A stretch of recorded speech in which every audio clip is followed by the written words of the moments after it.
Welcome. Welcome to Network, the Women's Affordable Housing.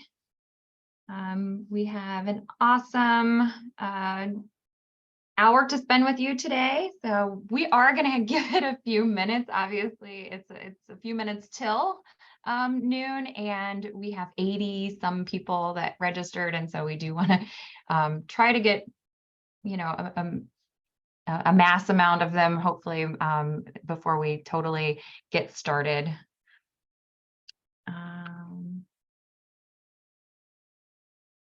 So just bear with us. Yeah.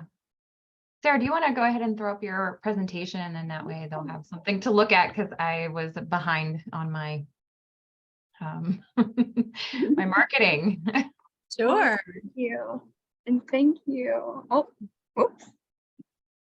I just sent Katie a little message. Hey, Katie. Where did it go? All right, everybody. Well, if you're nice and early, so if you're joining and you would like to get CPE credit, especially for accountants or CPE credit, you can do so by following that link that I just posted in the chat on Zoom. And I'll be administering the CPE process. So I'll just be chiming in from time to time.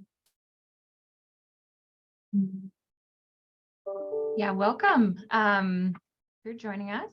This is session 4 of Network's 8-part series with our wonderful consultant, Sarah Driver. I'll let her give a quick introduction. We are giving it a few minutes to actually really get started here, but if you're coming on, we would like to, if you're here for CPE, I know Farah just put that into the chat, so please go ahead and click on that. Also, just let us know where you're from. We love to blow up the chat. So, start us off.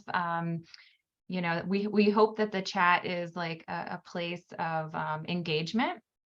We are recording this so that anybody who wasn't able to join us can still get the benefits of this awesome presentation and education. However, we'll probably turn the recording off. This specific one and every network session, you'll find that at the end that we do like to get real, and so we turn the recording off. But I'll start off by saying my name is Millie Hurt. I am Vice President of the National Women's Affordable Housing Network, sort of, I guess, founder of Network in general. And then my day job, I am Vice President and Development Officer for River Hills Bank here in Ohio. So again, just giving it a few minutes. In the meantime, and if you just joined us, please, introduce yourself in chat. If you could stay on mute, just so that that's not a distraction, because we do have a presentation from our consultant. But Sarah, can I hand it over to you to do a quick intro in the meantime, and we'll probably come back and as more people, and tell them about the CPE, and you know how we do it. We're very open, informal, I guess, is kind of the way we like to run these things. But Sarah, take it away and tell us a little bit about yourself. Okay, great. Thank you so much, Millie, and thank you everyone for joining. This is so exciting. I'm glad you're all here. We have lots to cover today, and like we said, talking about how to kind of bring things to the day-to-day level.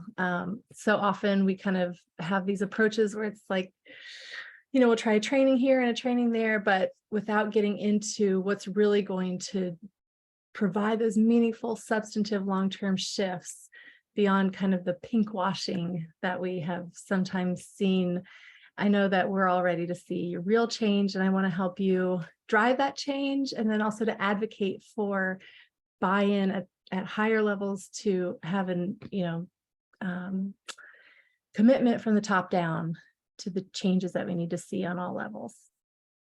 Yeah, thank you, Sarah. So Network, in case, I'm sure you read, but Network is National Equity Together Takes Work. Part of our mission or goals is to really become the squeaky wheels for this entire industry, because that's kind of how change really happens at the individual level, at the company level, and then at the national and industry level. I like to dream big about that. And luckily we have Sarah to kind of guide us through something that she would typically charge an organization to do. So if this is your first session, our prior 3 sessions were recorded. And then we have 4 more. And so we're really looking for individuals and hopefully companies to take this education and to drive the change that, like Sarah was just saying. So let's see, we are at 3 after. I don't know if somebody can give me a check on about how many people we have already We joined. have 39 people on, Millie. Okay, so we had 80 some people that registered, which is so exciting. This is by far our largest network event to date. So thank you. We do want to keep it to around an hour. And I know Sarah has a lot of great content.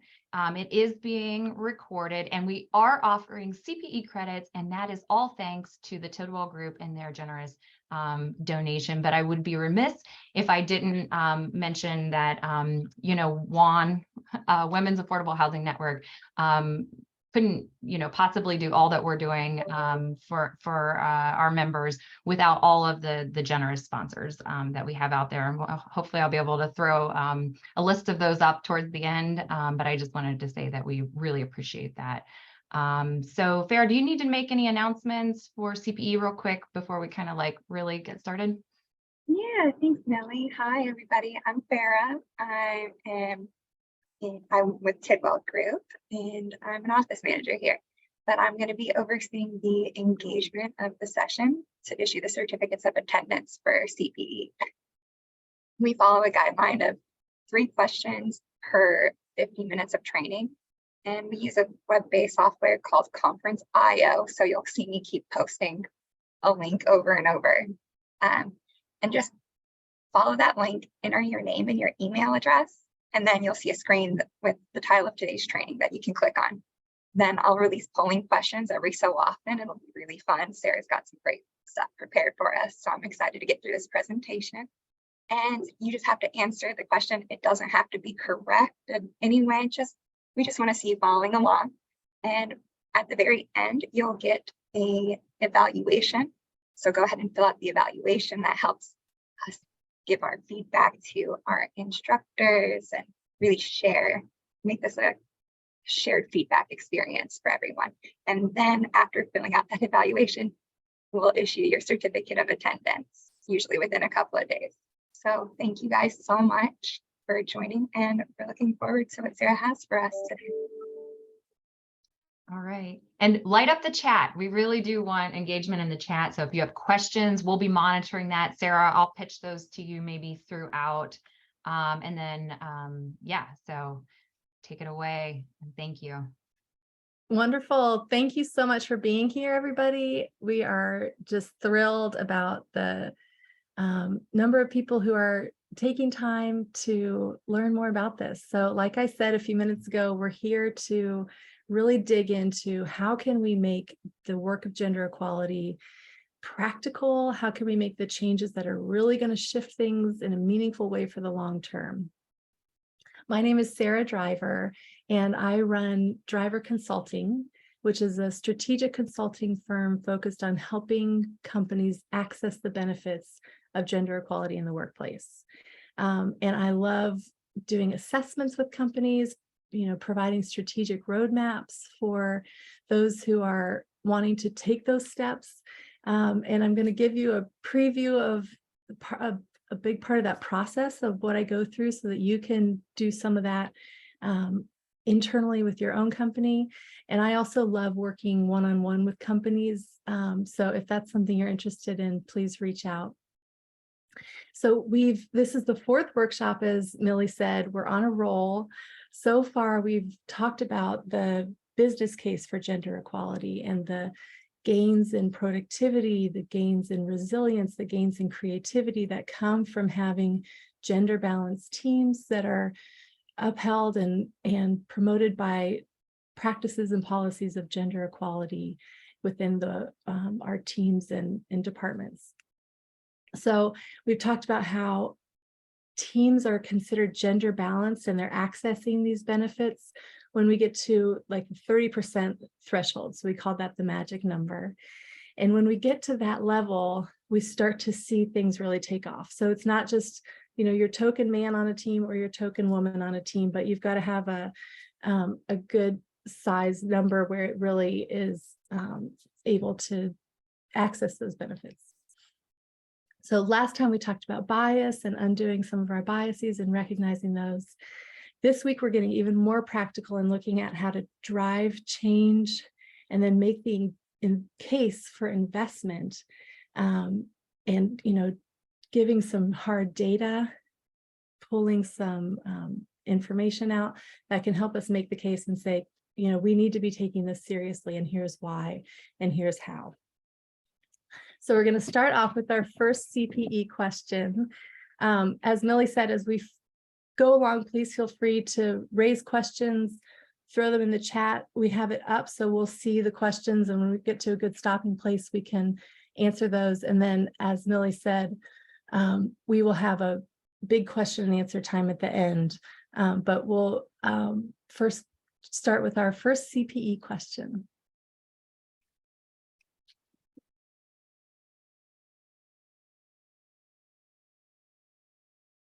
Farah, you're on mute. Thank you. Yep.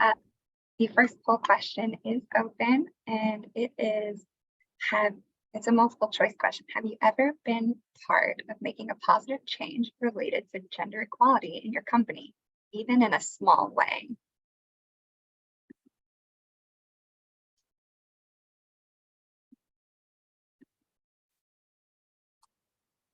So even if you don't need the CPE, you are welcome to follow that link and answer the poll questions there.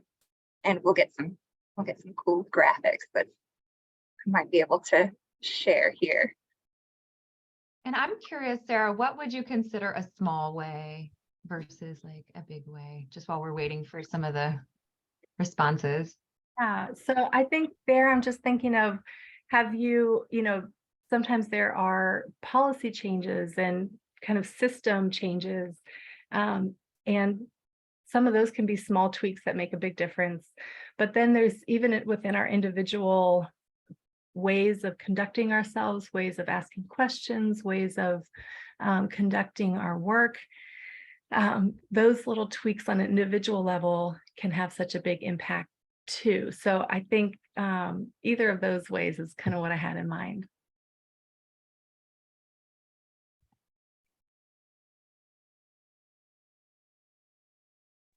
I'll share an example over here. Good morning, everybody, or afternoon. When I worked at a smaller company, when I first started, there was no maternity leave, but 51% of the graduates coming out of that program that we specialized in were female. So we had a maternity leave policy implemented, which is huge. If you've had a child, I'm sure you know. So that's awesome. That's a great example of a huge change.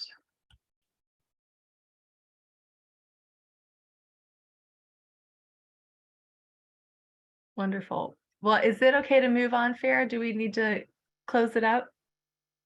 Yeah, I am not able to share this pretty little pie chart right now, but I'll tell you that about 56% of y'all have answered that yes, you have advocated for policy change, and 24 of you have modeled by best practice, and there have been other ways. So we've got a lot of different women making a lot of different moves here.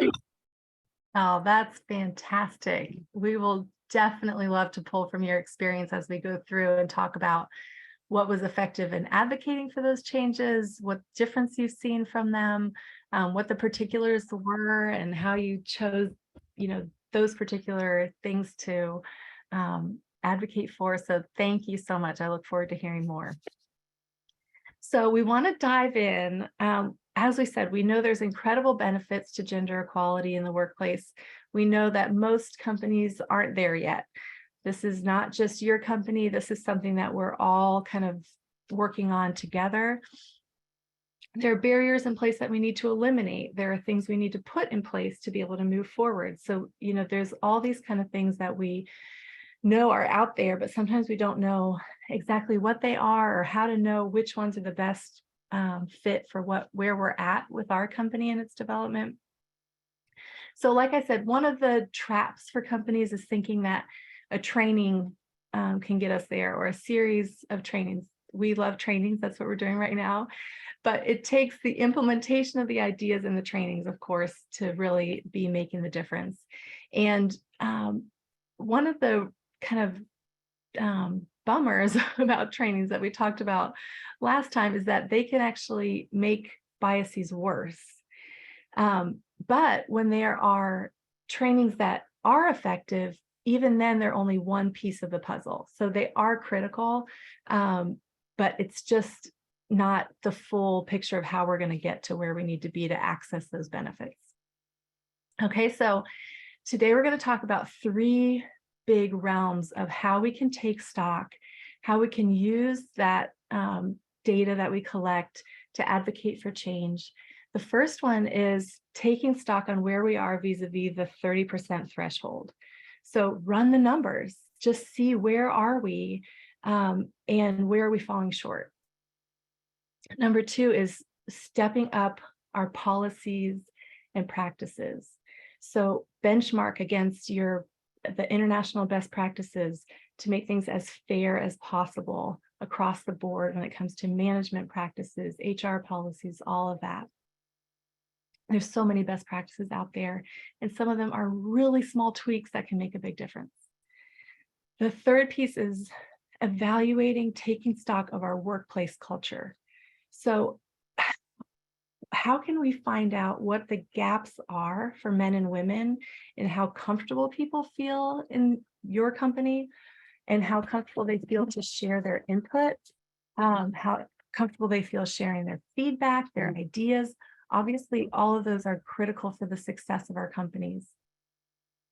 As I said, my consulting company specializes in this work, and I always recommend bringing in an outside entity if you can. I think it helps kind of give a third party to say, it's just this neutral third party. There's a level of expertise there. But I do want to equip you today with some of those tools that you can use to advocate yourself, even when there isn't an outside person involved. So the first thing is this numbers, looking at our data as vis-a-vis the threshold. We want to start taking stock and running the numbers. Okay, so we know that we have this threshold of 30% of both men and women that lead to these higher levels of productivity, resilience, creativity, growth. So we want to see where we stand. Okay, so we've got this 2 ways we can look at it. First is vertical integration. Go through each layer of your organization and just run the numbers. How many men and women do we have at each level? What's our percentage? In which layers of the organization or levels of the organization are we reaching that threshold? Which ones are we exceeding that threshold? Which levels are, where are we at 0, maybe for some of the layers? And where are we like kind of close? We're 25%, not quite at the 30. So just run the numbers, see where you're at. That gives you this hard data that you can just, it's not anybody's opinion about if this is a company that needs to take steps forward, it's just the data. So then look through at the levels and say, okay, what's the shape? If we, put this into a graph, are we in a pyramid where there's a lot of women down in these lower levels, and then it kind of becomes more male heavy as we get up to the top? Or are we pretty much, not exactly 50-50? There's no company that's going to be 50-50 at all layers, and it doesn't need to be to access these benefits. So it's, around 30-40% in roughly all the areas. If so, then you can check that off. We're vertically integrated when it comes to gender balance, and that's fantastic. So the second type of integration is horizontal. So here we're looking across the departments, okay? We're looking at how many of our departments are at that threshold, what types of departments, which ones are below, which ones are exceeding, which ones are at 40, 50%, and then make 3 lists. Here's our list of departments that are male heavy. Here's our list of departments that are balanced. We're reaching that threshold. And here's the list of departments that are female heavy. Okay, so take a look at those 3 lists. Sometimes it helps to just have it all grouped together like that. You can start to see maybe some patterns. So as we're looking at leadership pipelines, for example, are there particular departments that the top management tends to come from within your company? Are those departments in one of these particular categories? Okay, so that again gives you some hard data to look at. What percentage of our departments fall into this category of balanced? Where are we needing to boost the levels of either men or women, and how can we start to do that? Yeah, I jump in here just for a second. I know Ashley mentioned in the chat or asked, is it good to look at gender and race balance at the same time? I know we are the Women's Affordable Housing Network. So I don't know if you want to speak to that. And before you answer that, just to let you all know, as the Women's Affordable Housing Network, we actually took some of this very seriously ourselves and have created an ally committee so that we would have those same benefits, and really having, everyone at the table, just so you're aware. And then I'd like to know, so let's say I really am not in a management role. I'm just, a working person. I could run all these numbers. Who do I take it to? How do I start that conversation? I'm assuming you're going to cover some of that, but I just, that's what do you do with this once you get it? Yeah, exactly. We will get into that in the next slide, but I want to address the 2 other questions that came up. Gender, race balance, those are all fantastic. I would add age. You can look through all the categories of diversity and do this for absolutely every one of them. And so a lot of times we'll talk about, the work that we do for one area of equality is a springboard for every other kind of equality. And there's some nuances, the disability equality does not have, all the best practices are different. Not all of them. There are best practices that are specific to that community. But absolutely, when we are making things more fair for any group, we're also making it more fair for everyone.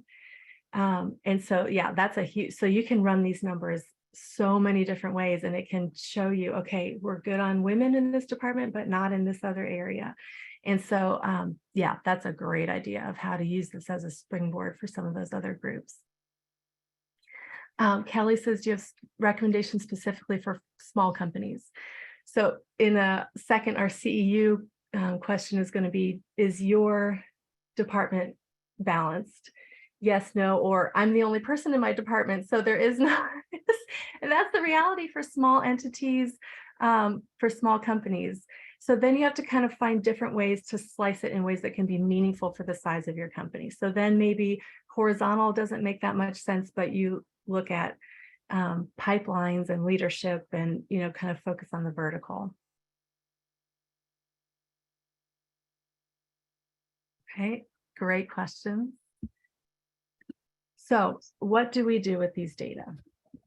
You can make all kinds of cool charts and graphs, but then how do we use them to make the case for change and investment in this area? Okay, so for example, if I ran these numbers and I had the data, I could say, okay, person in charge that I've chosen to talk to about this. So this could be your boss. I mean, that just depends on kind of what your relationships are. The higher up the food chain you can have the buy-in, the better. But getting there So it just depends on what the dynamics are at your particular company, I think. My experience is that in order for real, meaningful, sustainable change to happen, it needs to be from the bottom and the top. But that can take time. Okay, so maybe you're advocating right now just for change within your team or your department. And then maybe your boss, if they're on board and they see positive results, they can say, hey, we've had good luck with this, good experience, not luck, good experience with this.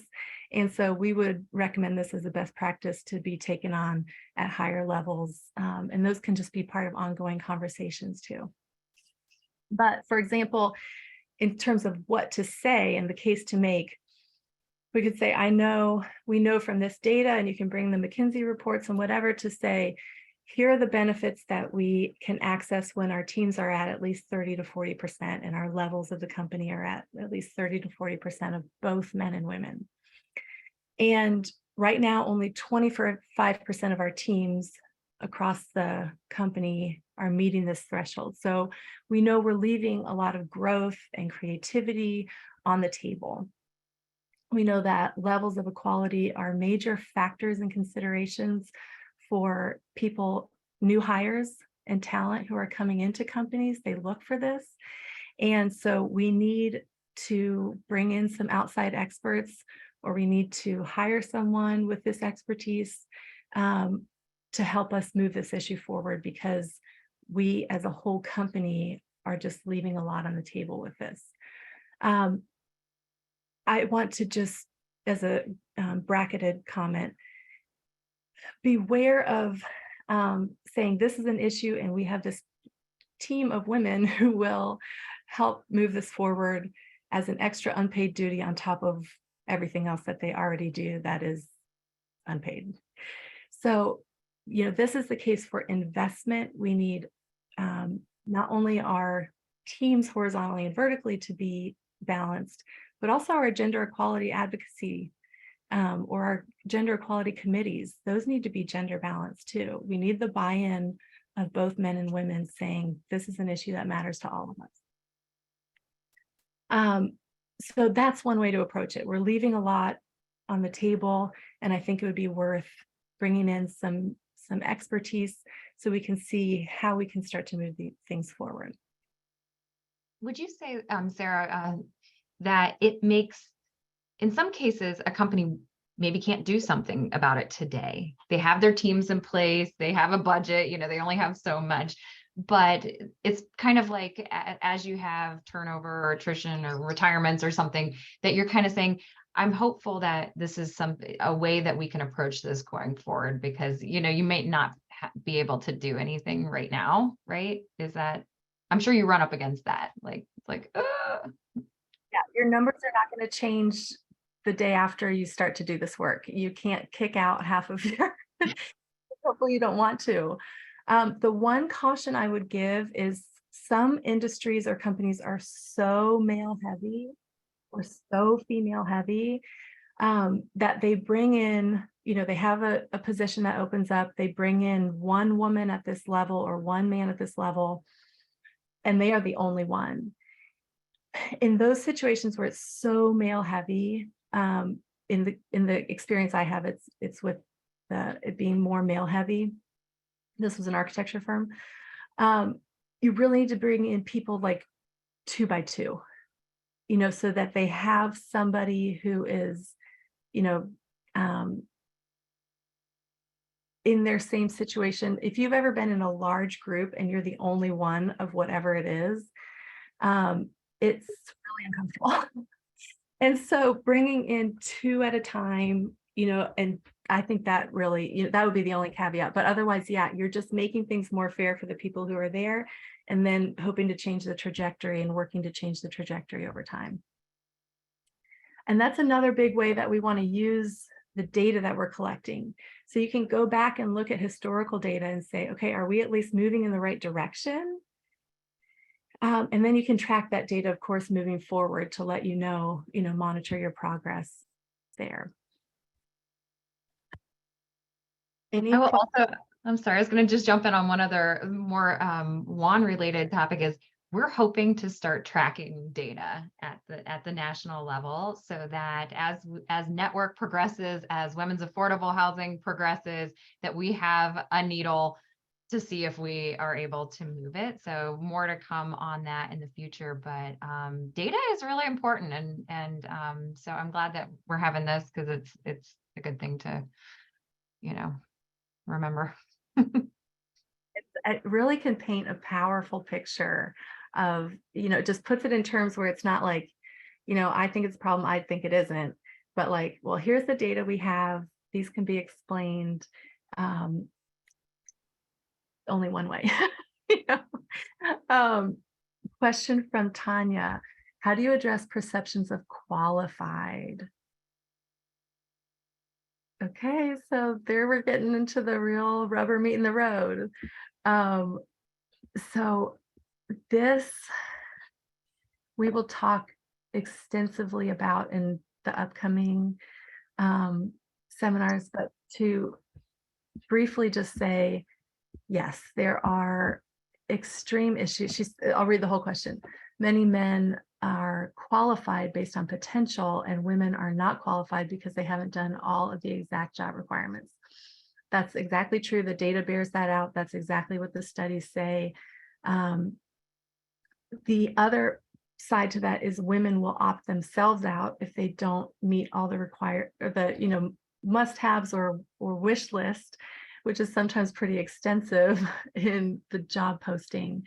And they'll say, oh, I don't meet them all, I'm not qualified. Where men will qualify if they meet, I think the number is 60% of the qualifications in a job posting. And so there's things you can do, when we talk about policies and practices, one very concrete thing we can do is to make sure that the requirements listed on a job posting are the real requirements and not just like this imaginary dream person that we're making up.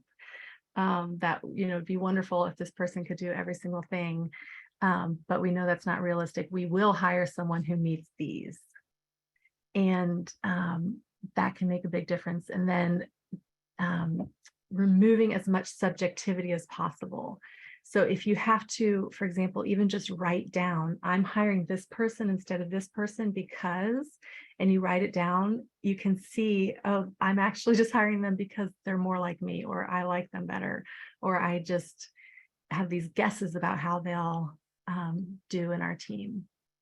So we will talk a ton more about that, and it's a very real barrier, and one of the things that we need to shift. One of those things that when we shift those day-to-day practices and policies, things can really change and become more equal.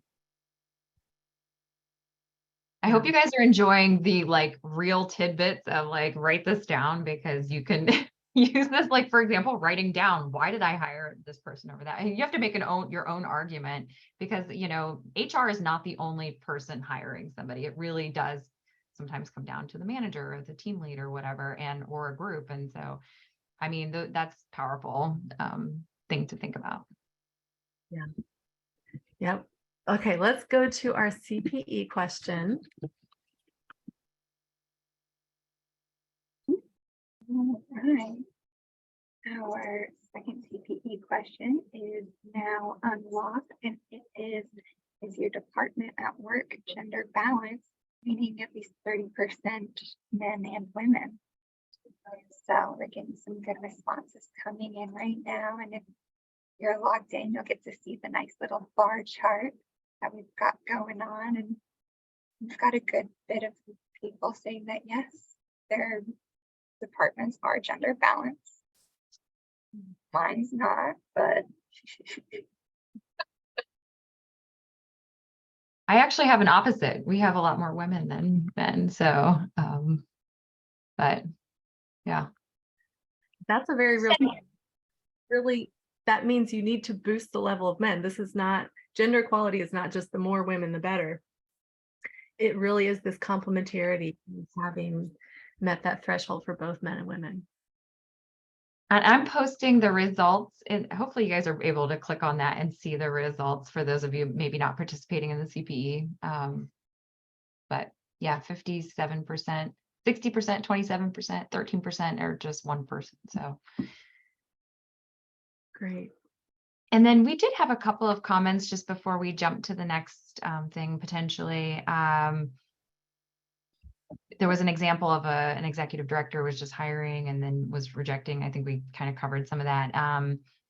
Will we be able to provide the PowerPoint? I think we could do that if that's okay with you, Sarah. And this presentation is being recorded and will be up on our website, although I will caveat that we are getting ready to launch a new website. So bear with us as we work through some technology things. We're affordable housing people, not technology people. So we will try to get that posted though.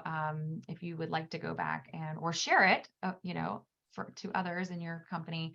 And I do see accepting men on potential. So I hear this even before real candidates are identified, like people saying, I hope they hire someone who is really qualified instead of just saying to hire women to fill a quota.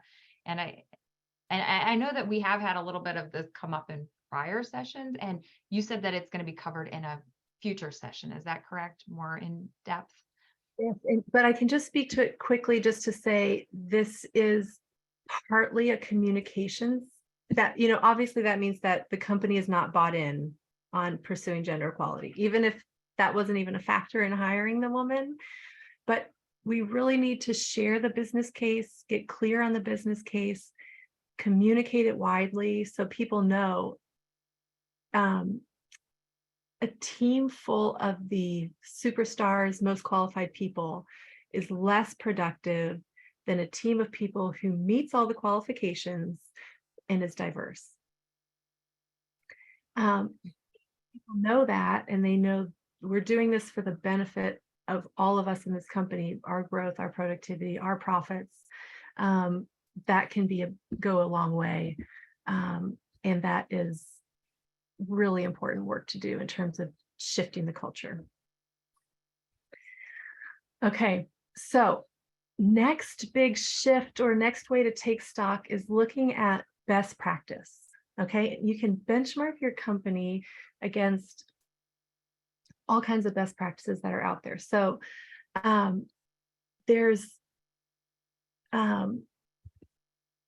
evaluating where your company stands in terms of opportunities, how they're distributed, mentoring, challenge opportunities in terms of job assignments, evaluations, how those are conducted.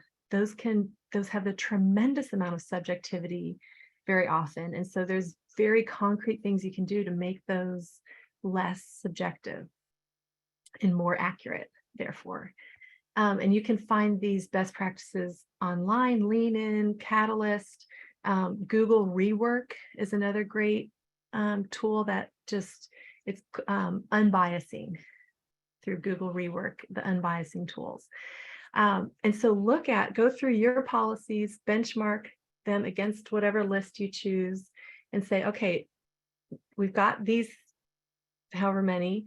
And so let's celebrate, let's commit to making sure those are embedded in how we do things moving forward. Let's build on those. Good job, everybody. We're on our way. We've already started down the path. We're not starting from zero. And then look at some quick wins.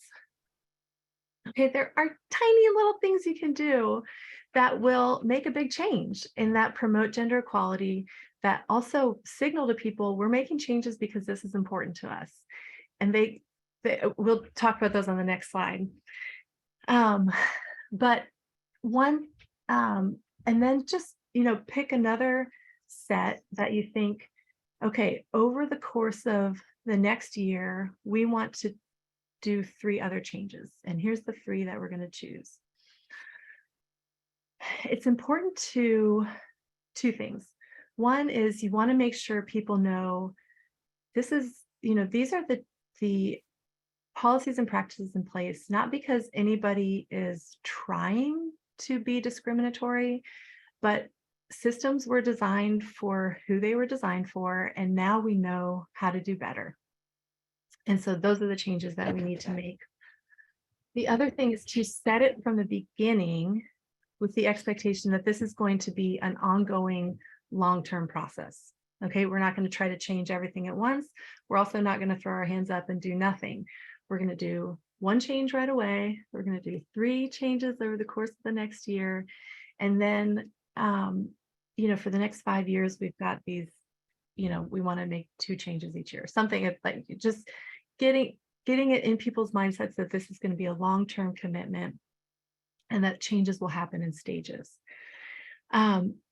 Of course, it's ideal to do this company-wide, okay? But if your company's leadership is not there yet, you can start with your own team. So I'm the leader of such and such team, and we're going to adopt all the best practices that apply to us. If you're not the manager of your team or in a leadership position, or if your manager is not quite there yet, you can start with yourself.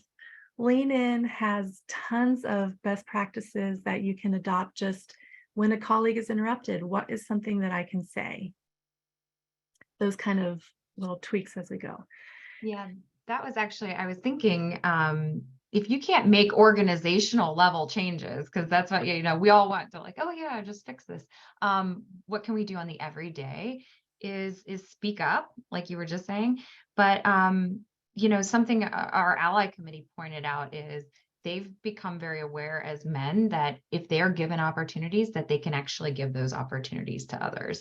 Oh, I've been asked to speak, but I would really like my female counterpart, who is actually probably the subject matter expert, to cover that. And so, yeah, I think that's really great. And we're hoping eventually we will be able to provide more advice as our allies bring us additional ideas and ways that we can all be allies to each other. So yeah, I agree. Like who's sitting on committees, who's speaking on panels, what are the assignments that are being handed out? And, if somebody has to order lunch, it shouldn't always be a woman, so yeah, I think that's great. Yeah, in terms of allies, one of the ways that people talk about it is coaching, mentoring, and sponsoring. So who are you talking with and helping coach them? Who are you mentoring and kind of giving the down low on how this all works? And who are you talking about to other people in leadership? So, and then, yeah, all those practical things in terms of office housework and yeah, we'll talk about a few of those in the next slide. But we do want to keep trying to get higher levels of people engaged in this. And so continuing to talk about the business case, bringing in examples of companies that have already done some of the best practices and seen success with it so that people can imagine it. Okay, how is this going to really work? I can't picture it. Okay, oh, they've done it and I can see, oh, it actually worked. Okay, so that helps kind of get people's imaginations going in the right direction. Okay, a couple of really quick things you can do. Number one, don't ever ask for salary history again. It's already illegal in almost 19 states, in 19 or more, 19 last time I checked states, it's illegal. But even if you're in a state where it's not illegal, just don't ask for it. It's irrelevant. It doesn't matter. And it keeps people who maybe had a lower salary to begin with in their career, or at some point got kind of capped, it gives them a chance to catch up. And again, this is one example of a practice that benefits women and anybody who's ever had, kind of started out at a lower salary for whatever reason demographically. Sarah, I wanted to jump in there on the flip side of hiring. So my dad gave me great advice long ago. That was when an employer asks you your salary, just tell them you've been happy with your promotions, you're happy with where you are, and you kind of navigate around that comment. And I give this advice all the time, and it is amazing how many companies continue to fight for that number. But if you don't provide it, real life, I know 3 people in the last 2 months that have doubled their salary because they refuse to give it. And there is a lot of nationwide virtual work now. And so in other markets, they're paying more. So I wanted to give everyone that advice because it's worked for me several times, but it's working for other people that you don't answer that question and you've just been very happy with the promotions and bonuses you've gotten for your level of work. You work right around that question. They will continue to ask. Exactly right. Thank you for that, Ashley. There's all kinds of great coaching online of people saying different ways of wording things, and that's a great example of how to do that. So the salary history is a big piece. Job announcements.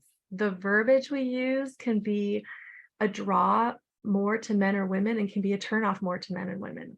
So like something like data ninja. Like it's cute, it's fun, and it will skew your applicant pool. So going through each of your job announcements, making sure, having different sets of eyes on it. Again, this can be race, gender, disability, age, all kinds of different eyes, and just making sure, how does this land with you? Another one is visuals in your space. What's up on the walls in your office? What's on your website? Who does it appeal to? Who does it represent? There's phenomenal data about the impact of those visuals on how well we do, how comfortable we feel. Those little things that we don't even think about have a really big kind of subconscious impact. So another CPE question to talk about. Before you move on to that, what about your social media presence? I've noticed sometimes there's just not a real equality. You'll see the same types of people posting about their accomplishments or whatever. I guess be cognizant of that, because I now pick up on that. If I'm not seeing, women being celebrated, people of color being celebrated or something, and you just kind of see the same thing over and over, it's like you can already kind of see that they probably don't prioritize that. And I guess if you're looking for a new position or considering a change, maybe look at things like that and look at their posts to see, who are they celebrating? I don't know, that just came to my mind, but just throw it out there. Yep, that's a great one. All right, let's do the next poll question. Our poll question is open now, and that is, has your company or team made changes explicitly to improve gender equality in the past year? So if you follow that link for polls and CPE, you can find that poll question and a nice little pie chart. So we can see that mostly no's, with a little bit of yes in there. Looks like we can do a little bit more always. Thank you. Sarah, do you mind answering that question that's at the bottom? I'm interested in that one too. Wait, sorry, which question on the bottom? Sorry, not. Oh, in the poll, the chat. Oh, you went on mute, Ashley. Sorry, yeah, I'm sorry. Salary expectations. Yeah, And the expression of salary expectations is affected by their current salary. Is that the one? People say to just ask them to, again, defer and just say, what's the range for this position? And so I think that's probably as good as any, unless anybody has any other, it's just taking it out of, because you want to know if it's too low, then there's a lot of movement toward posting the salary range proactively. Some states that's required. So the salary range has to be posted. So you're not applying for jobs that, you feel like you would be getting this salary, but they're really only offering this salary. It just saves everybody a lot of time. And then the whole thing with salary is transparency. So they need to be disclosing what the range is. all of that, just to make it a guessing game, or who feels like they're worth the most. That all plays into all the worst parts of gender inequality. And so the more you just make them say, what's the range for the position, that will help me evaluate to know if this is going to be appropriate for me and my family at this time. Sarah, really quickly, because I deal with this every day. I have clients that work in states that do require disclosure of salary ranges on their job postings, and they will put the broadest range they possibly can. So I don't think that necessarily helps people. But what I do when I talk to candidates always is I describe the opportunity, and I never ask salary expectations, even though we work in all the states. I'll say, after I've described this opportunity to you and the structure of the role, the responsibilities, the culture, what sounds like a reasonable range you'd be interested in? And that allows them to take what I've provided to them and say, oh, for what you've told me, I think this sounds like I would be open to 100 to 150 on the base, or whatever it is. Because I tell them I will only communicate to my client what you share with me. So if you don't want them to know that you make X now, but you want Y, I'm only going to tell them Y. I can't speak to what in-house recruiters do, but I do know that there's a lot of wiggle room in some of those requirements of salary range postings where it'll be a huge gap, and they're still compliant. So I know there's going to be tweaking on a lot of that. Yeah, that sometimes the law isn't the best way to get there, but at least it gives you something. But the more transparency there can be. So if you're in a company, still something to start with. If you're in a company, just be transparent. If you have the amount of money that you're going to pay for this, and it won't be over this, and it doesn't need to be under this, just put that out there. That is the best practice that will help you move toward gender equality. We have this third piece, which is company culture. I'm going to shorten this a lot so that we have time for some more discussion at the end in terms of kind of how to implement these things. But what I want to share is that within our cultures, sometimes that can be hard to put our finger on. How good is our culture? How friendly is it? Or how gender equal? One really good way to put your finger on this is to look at employee surveys and then break out the data into segments of men and women, and then compare the gaps. So even if you don't have a huge company, this still works, okay? Because it's based on the gaps. So 35% of men feel comfortable and that this is a great place to work, and 70% of women. Okay, there's a huge gap there. This is not a place that's friendly for a lot of the men that are here. You want to be looking at perceptions. What do they perceive about themselves in this company? How do they perceive their team? How do they perceive the company as a whole? Is this a place where I can advance? Is this a place where I feel I'm challenged in my role? Do I feel like this is all that I would want it to be? And then their experiences. So these two categories, perceptions and experiences. I feel that I'm, whatever the question would be. Some of the data you will already have, and you can just break it out by male and female. You can break it down by department. So by manager, the people under this manager, there's a big gap that's larger than what it is in our overall company. You can kind of break these down in so many different ways that really help you get to, again, here's concrete data that we can use to say, we have some issues here. Some things are going well. There's still, as we said before, growth that we're leaving on the table. And so we want to, that is something, just makes it concrete like that.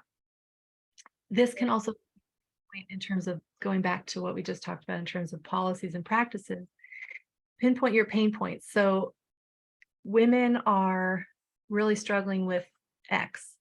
And so we need to change that policy, kind of move that up the line for our company, because we can see that it's having a big impact on how women are experiencing this company and this team or something like that. Okay. So I'm gonna skip ahead a little bit. Vera, did you say we just need to do 3? Or should we do need okay, let's do the Fourth one. rest of the time for. Go ahead and open that up. Thank you.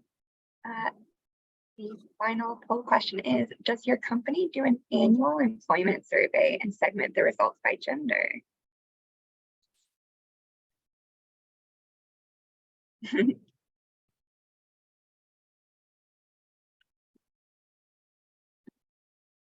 Right. We're getting some good responses in. I'm on team. I have no idea. The answer is no, we don't do one for you, Farah. Oh, okay. Now I know. We should.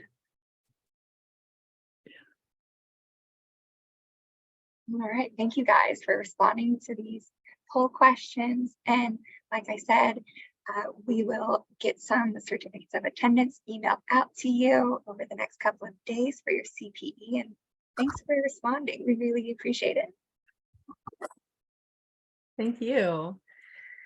So I'll leave this slide up while we talk, just to kind of, these are some other ways to make it serious, to show that you're taking it seriously, some tangible, measurable things that we can do to move things forward for gender equality.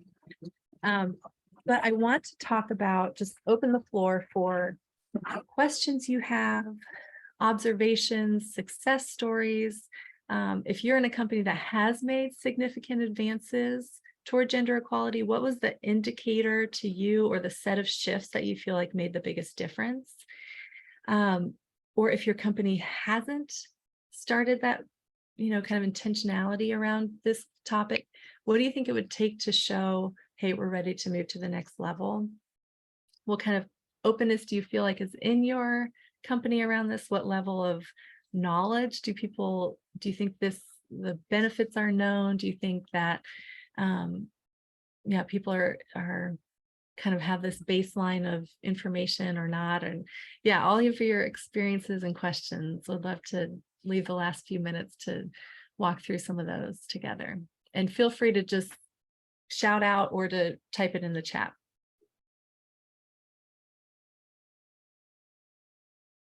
I'll start out.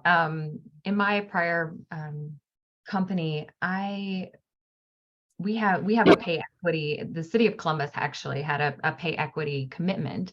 I will say it took a couple of times taking that to CEOs before someone was willing to sign it. And you don't want to be confrontational, but we have to be squeaky. So I would say, even if it doesn't happen, if it's like you're shot down and not well received, I would maybe consider just getting the hell out of there, to be honest. like that's just not a good sign in general. Like, you're probably not in the right spot. But if it's just kind of like, oh, okay, thanks, we'll look at that, but it doesn't get anywhere, keep going back. Like, keep that's the squeaky wheel. Or, you can say things like, wow, like, I'm sure, Sarah, you have better ways of saying things, but, just pointing out when things aren't equal, or, stepping in when people are being, treated in a way that you don't think really aligns with, with those gender like stereotypes and things. And so we have to, I think, again, we have to be our own best allies, and we have to be allies for ourselves as women and women. We need men to be our allies.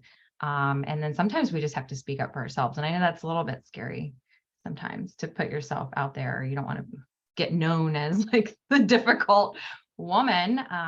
But yeah. We had a comment. It took a direct invitation to the right person to an OWAN event for us to make changes. Yeah. Sometimes you have to invite, bring them along. So what were some of these changes, Stephanie? Can you hear me? Yeah.